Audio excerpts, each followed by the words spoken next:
दोस्तों, जैसा कि आपने पहले 2 वीडियो में कलमा तैयबा के बारे में जाना, तो आज आइए जानते हैं नमाज के बारे में।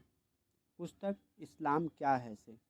तो आइए जानते हैं नमाज का महत्व और उसका प्रभाव। अल्लाह और रसूल पर ईमान लाने और तौहीद तथा रिसालत की गवाही देने के पश्चात सबसे प्रथम तथा उत्तम अनिवार्य कर्म इस्लाम में नमाज है। नमाज अल्लाह ताला की विशेष इबादत यानी कि उपासना है, जो दिन में 5 बार पढ़ना अनिवार्य है। कुरान शरीफ की 50 आयतों वाक्यों में और रसूलुल्लाह सल्लल्लाहु अलैहि वसल्लम की सैकड़ों हदीसों में नमाज पर बहुत जोर दिया गया है और उसको धर्म का स्तंभ और दीन का आधार बताया गया है। नमाज का यह विशेष प्रभाव है कि यदि वह भली भांति पढ़ी जाए और अल्लाह ताला को सर्वव्यापी तथा सर्वदर्शी समझते हुए पूरे ध्यान से लीनतापूर्वक पढ़ी जाए, तो उससे मनुष्य का हृदय पवित्र और स्वच्छ हो जाता है और उसका जीवन सुधर जाता है और बुराइयां उससे छूट जाती है और नेकी एवं सच्चाई का प्रेम तथा खुदा का डर उसके हृदय में उत्पन्न हो जाता है। अंततः इस्लाम में अन्य समस्त फर्जों यानी अनिवार्य कार्यों से अधिक इसके लिए दृढ़ आदेश है और इसी कारण रसूलुल्लाह सल्लल्लाहु अलैहि वसल्लम का नियम था कि जब कोई व्यक्ति आपकी सेवा में उपस्थित होकर इस्लाम धर्म स्वीकार करता, तो आप तौहीद की शिक्षा के पश्चात उससे प्रथम प्रतिज्ञा नमाज ही की लिया करते थे। सारांश यह है कि कलीमे के पश्चात नमाज ही इस्लाम की बुनियाद है। नमाज ना पढ़ने वाले पवित्र रसूल की दृष्टि में, आइए देखते हैं। हदीस से ज्ञात होता है कि हुजूर सल्लल्लाहु अलैहि वसल्लम नमाज ना पढ़ने को कुफ्र की बात और काफिरों की चाल ढाल ठहराते थे और फरमाते थे कि जो व्यक्ति नमाज ना पढ़े उसका दीन में कोई भाग नहीं। जैसा कि सही मुस्लिम की एक हदीस में है कि हुजूर सल्लल्लाहु अलैहि वसल्लम ने फरमाया, बंदे और कुफ्र के बीच में केवल नमाज छोड़ देने का अंतर है। यह सही मुस्लिम हदीस से ली गई है। अर्थ यह है कि बंदा यदि नमाज छोड़ देगा तो कुफ्र से मिल जाएगा और उसका यह कार्य काफिरों जैसा कार्य होगा। एक दूसरी हदीस में आया है कि इस्लाम में उसका कुछ भी भाग नहीं जो नमाज ना पढ़ता हो। नमाज पढ़ना कितनी बहुमूल्य कर्म और सौभाग्यशालिता है और नमाज छोड़ना कितनी बड़ी विपत्ति और कैसी दुर्भाग्यशालिता है, इसका अनुमान करने के लिए रसूलुल्लाह सल्लल्लाहु अलैहि वसल्लम की एक यह हदीस और सुनिए। एक दिन रसूलुल्लाह सल्लल्लाहु अलैहि वसल्लम ने नमाज के लिए आदेश देते हुए फरमाया कि जो कोई नमाज को भली भांति और यथा कर्म पढ़ेगा तो उसके लिए वह क़यामत में प्रकाश होगी और उसके लिए ईमान व इस्लाम का प्रमाण होगी और नजात का साधन बनेगी, यानी मुक्ति का साधन बनेगी। और जो कोई उसको ध्यान पूर्वक और यथाक्रम नहीं पढ़ेगा तो वह उसके लिए ना प्रकाश होगी ना प्रमाण होगी और ना वह उसको दंड से मुक्ति दिलाएगी और वह क़यामत में कारून, फ़िरौन, हामान और उबैया बिन खल्फ के साथ होगा। मुस्नद अहमद की हदीस है। भाइयों, हम में से प्रत्येक व्यक्ति को सोचना चाहिए कि यदि हमने भली भांति और यथाक्रम नमाज पढ़ने की टेव ना उत्पन्न की तो फिर हमारा अंजाम और हमारा अंत कैसा होने वाला है। नमाज ना पढ़ने वालों का क़यामत के मैदान में अपमान।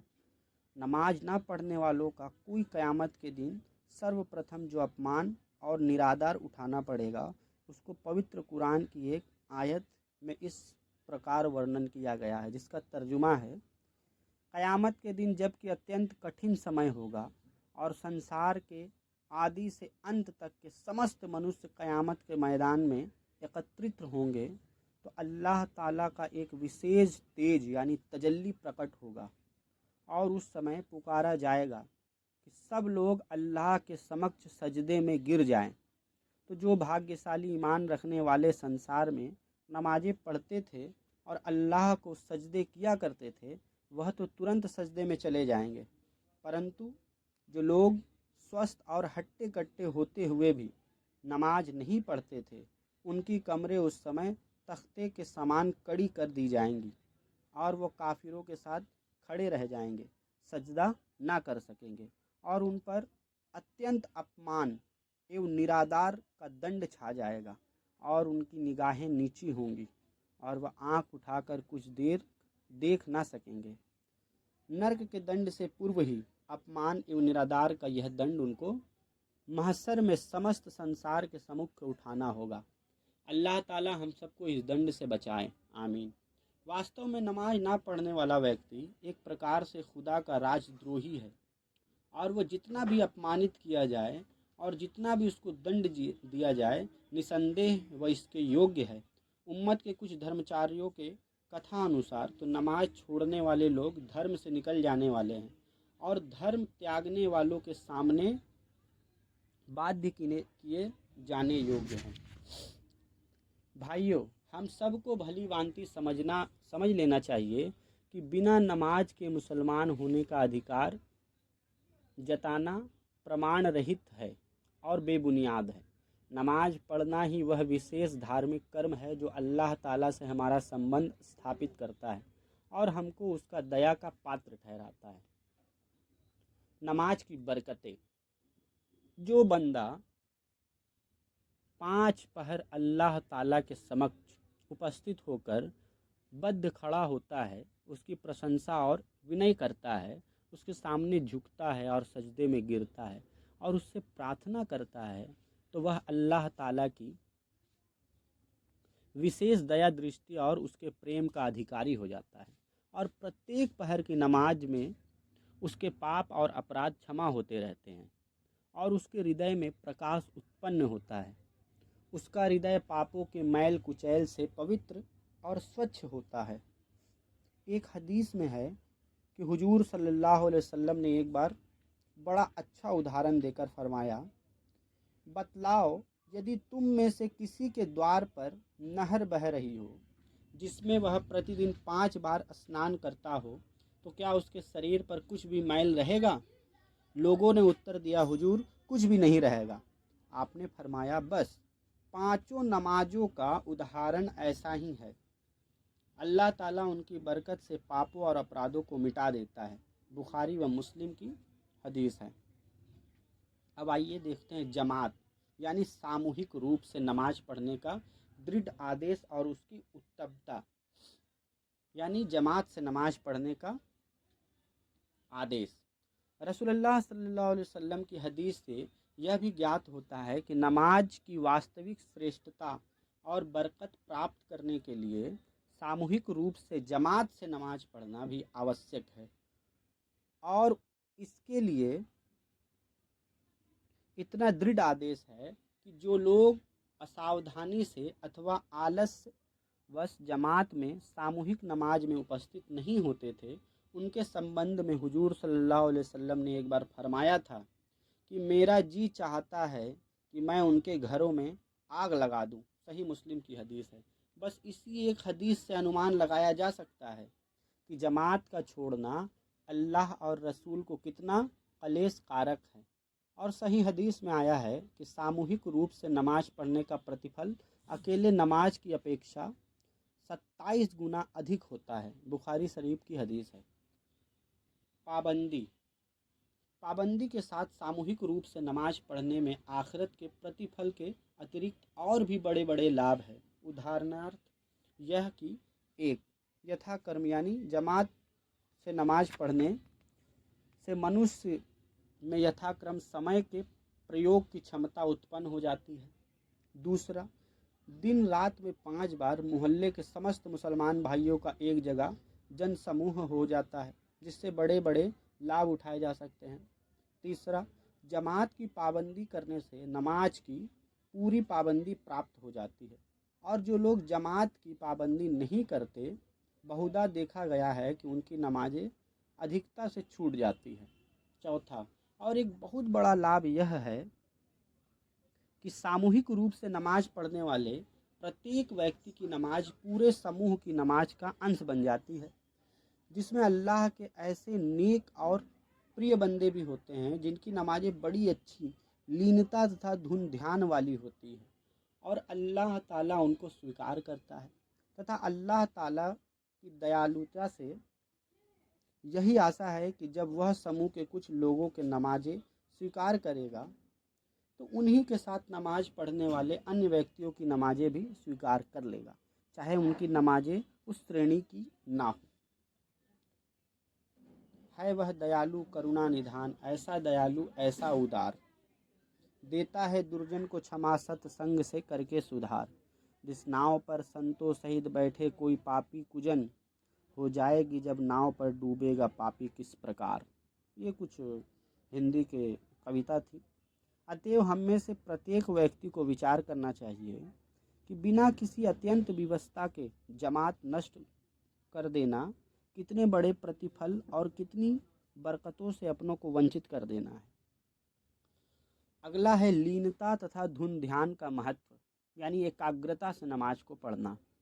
लीनता सहित व ध्यान पूर्वक नमाज पढ़ने का अर्थ यह है कि अल्लाह ताला को सर्वव्यापक तथा सर्वदर्शी समझते हुए नमाज इस प्रकार पढ़ी जाए कि हृदय उसके प्रेम से भरा हुआ हो और उसके डर से तथा उसकी बड़ाई और गौरव से सहमा हुआ हो। जैसा कोई अपराधी किसी बड़े से बड़े अधिकारी और सम्राट के समक्ष खड़ा होता है, नमाजी जब खड़ा हो तो समझे कि मैं अपने अल्लाह के सामने उपस्थित हूँ और उसकी प्रतिष्ठा से मैं खड़ा हूँ। रुकू करे तो समझे कि मैं उसके सामने झुक रहा हूँ। इसी प्रकार जब सजदा करे तो विचार करे कि मैं उसको सेवा में सर टेके हुए हूँ और उसके सामने अपनी तुच्छता एवं असमर्थता प्रकट कर रहा हूँ। और बहुत अच्छा तो यह है कि खड़े होने की दशा में और रुकू व सजदे में जो कुछ पढ़े उसको समझ समझ कर पढ़े।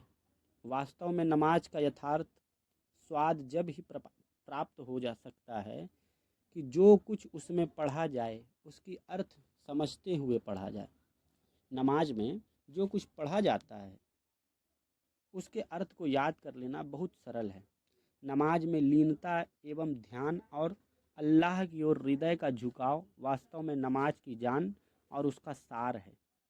और अल्लाह के जो बंदे ऐसी नमाज पढ़े उनकी मुक्ति एवं सफलता नियत और निश्चित है। पवित्र कुरान में है, जिसका तर्जुमा है,